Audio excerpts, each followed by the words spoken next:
gonna get funky with packaging today, if you're okay with that.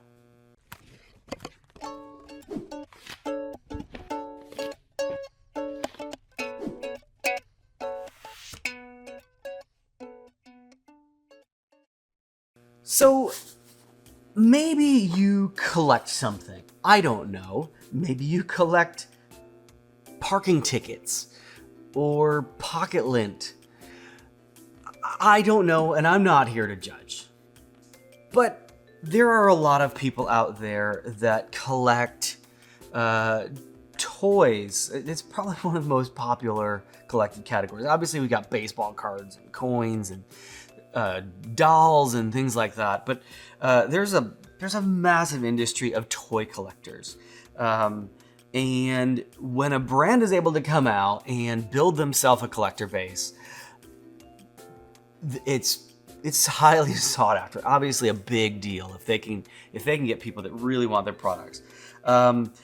This is a brand called Funko, and if you're not familiar, it's kind of a doll toy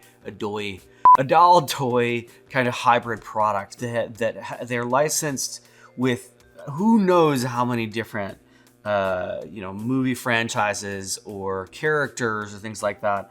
And they've created these very identifiable toy products. The challenge that we have with collectibles, again, whether they're Legos or they're dolls or toys, is the e-commerce journey can be a bit challenging and a bit rough. And something interesting about most of these toy and doll collectors and stuff is they want their product in pristine packaging. They want it to look brand new, right? If they find it in the store, they're gonna look for the one that has no bent up corners, has no scuffs, is perfectly flawless. And that's where an opportunity arises for a brand to be direct to consumer and to provide the right kind of protective packaging to get the product where it needs to be. So Funko has an opportunity to ship a product directly to consumers using packaging. And you can see here we've got our shipping label right here on the box. Some just basic Funko Pop branding, which interestingly can create theft opportunities. And that's a ongoing debate between brands, consumers, is when do we showcase on the box and when do we kind of hide what's going on? But without further ado, I don't know what's in here. We're gonna open this up, see what kind of condition it came in, check it out. I'm told it's rare. So they've obviously closed it with an adhesive here and have a little tear strip that very pleasingly tore it completely off. It doesn't always happen. All right. You are one of one. There are millions of what's to create a pop, but only one you. I'm getting a bit nervous. The team didn't tell me what was in here, but that makes me nervous. I'm afraid. All right, let's check out what's inside of this though. This interior printing, cool what they've done. They've created this really neat little insert here. And you notice the way that they've used these tabs actually creates a little bit of separation and padding protection.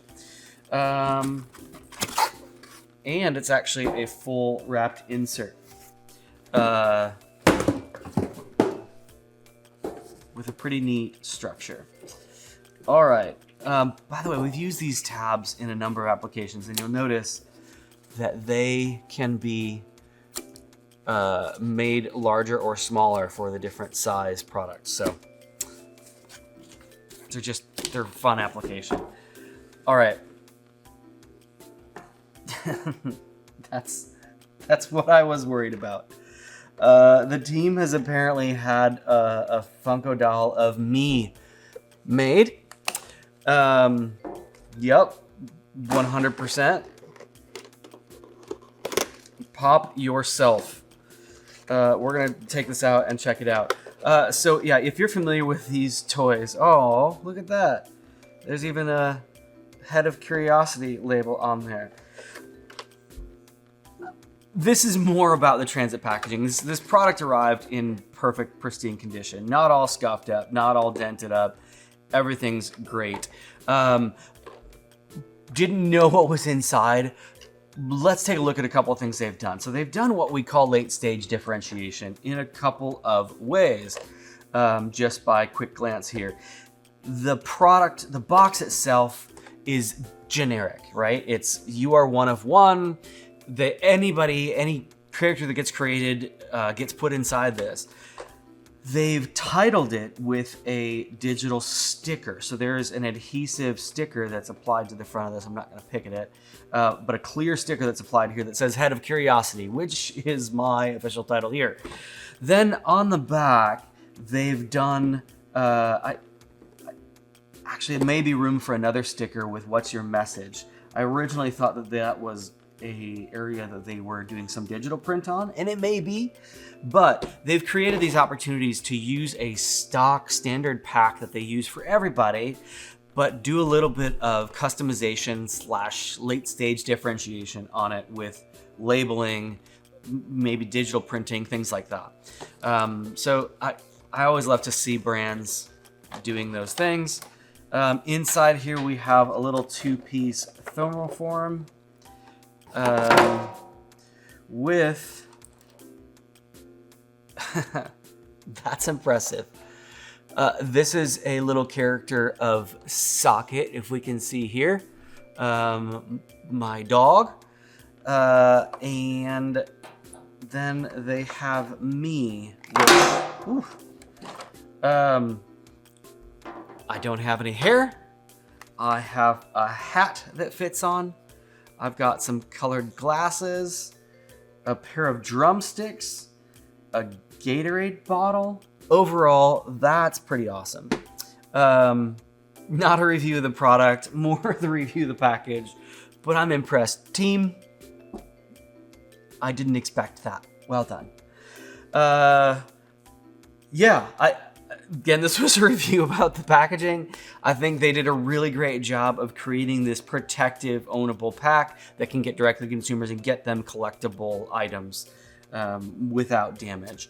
That same thing could be used in like a ships and own container, ships and product packaging application for e-commerce, where they don't want to send this collectible item just out into the e-commerce ether by itself. So let me know what you think of this packaging or the product itself. Let us know what you think in the comments below, and we'll see you on Unpacked next time.